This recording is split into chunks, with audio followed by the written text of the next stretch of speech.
En faisant leur lait, paraissent avoir été fabriquées à la main ou avec une technologie non conventionnelle. Mais elles sont néanmoins très efficaces.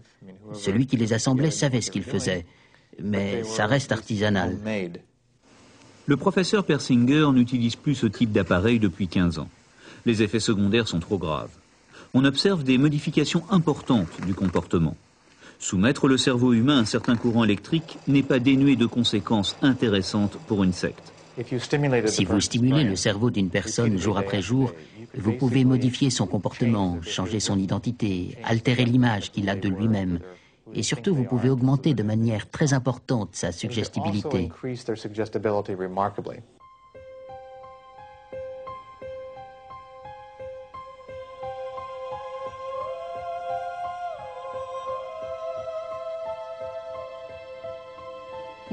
Dormir, manger, tout ce que je faisais, c'était pour le gourou et pour l'humanité.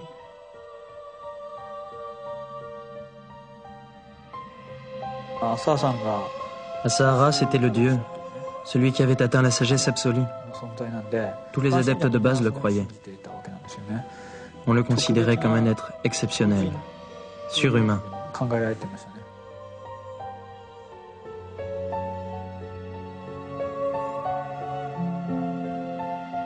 Le gourou est devenu le centre du monde, le centre de leur monde. Il a tous les droits. Le servir n'est jamais un sacrifice. Il nous donnait l'opportunité de devenir la fiancée du Christ.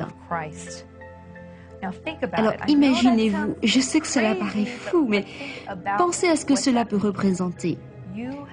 Vous avez la possibilité de vous marier avec l'homme le plus parfait de l'univers. Je n'ai pas du tout eu l'impression d'avoir été abusée. J'avais plutôt le sentiment de faire partie des privilégiés. Avoir des relations sexuelles avec Asahara permettait de s'élever à un niveau supérieur de conscience. Ainsi, on pouvait supprimer la souffrance, ressentir plus d'amour, devenir plus charitable, être quelqu'un de formidable. Oui, à l'époque, j'aurais bien aimé faire l'amour avec lui.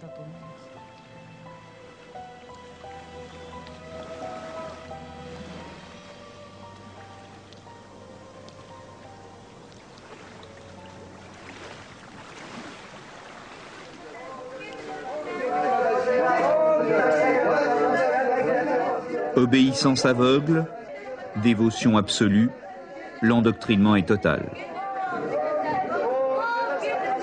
Personne n'y échappe, pas même les enfants.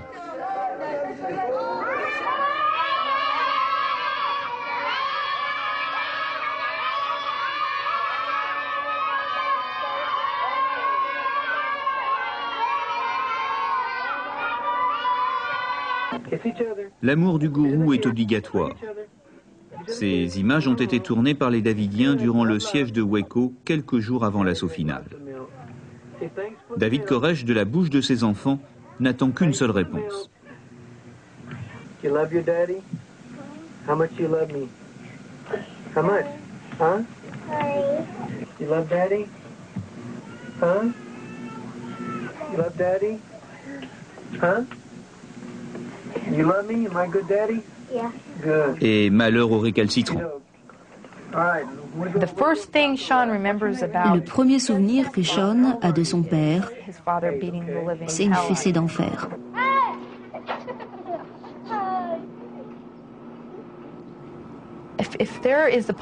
Si un bébé dans certains cas peut avoir un comportement malsain, alors oui, ce fut le cas de mon bébé. Il riait, pleurait et applaudissait en même temps. Il riait car il savait qu'il se ferait corriger par Vernon s'il ne riait pas.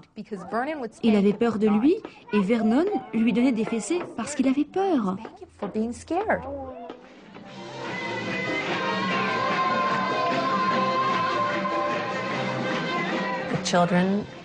Il frappait les enfants avec une planche en bois. Il leur mettait un micro devant la bouche, de façon à ce qu'on les entende mieux crier.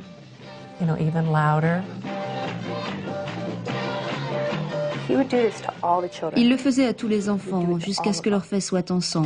Et puis disait, c'est pas grave. La punition, la répression, la torture même deviennent quotidiennes. Le maître explique qu'elles sont nécessaires, toujours au nom de la cause. Désobéir à Asahara était quelque chose d'impensable. Pour lui, c'était considéré comme une trahison. Donc, les traîtres étaient, ça dépendait des cas, soit mis dans des cellules individuelles et séquestrés, soit, dans les cas les plus graves, mis dans l'eau bouillante et parfois tués.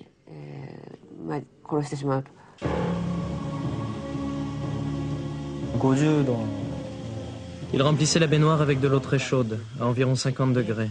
Nous devions prendre un bain durant un quart d'heure. C'était très dur, il nous surveillait. Et ceux qui tentaient de sortir de l'eau étaient maintenus de force dans le bain. C'était dangereux. Parfois, des gens se brûlaient. Il est même arrivé que certains meurent des suites de leurs brûlures.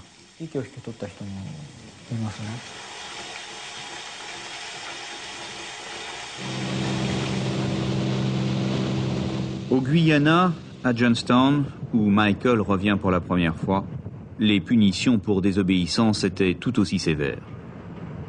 Une fois à Johnstown, et c'est une des choses qui m'a ouvert les yeux au moment où je m'interrogeais sur ce qui était bien ou mal. Un jour donc, une jeune fille refusa de coucher avec Jim Jones. Il a alors commencé à la droguer. Elle était complètement hébétée. On la voyait errer dans Johnstown comme un zombie. Elle se comportait comme si elle n'avait plus sa tête. Elle ne connaissait même plus son propre nom. Et puis, il y avait aussi une sorte de cachot sans lumière, où il enfermait les gens pour les reconditionner, leur faire perdre l'envie de poser des problèmes ou de s'enfuir de Johnstown.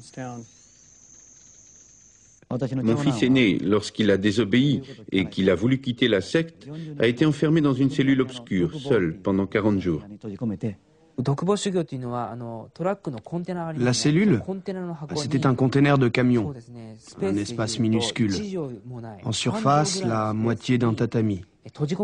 Nous étions enfermés à clé. Il était impossible de s'asseoir correctement. Nous étions obligés de rester en position de lotus jusqu'au moment où les gardes nous laissaient sortir. C'était très dur. On pouvait devenir fou là-dedans. Et effectivement, certains ont perdu la raison à la suite de cette punition. Conditionnés, surveillés, réprimés, les adeptes sont entraînés dans la spirale infernale. Pourquoi ne pas fuir? Parce que souvent, il est déjà trop tard. Les murs sont trop hauts, les barreaux dans la tête trop épais.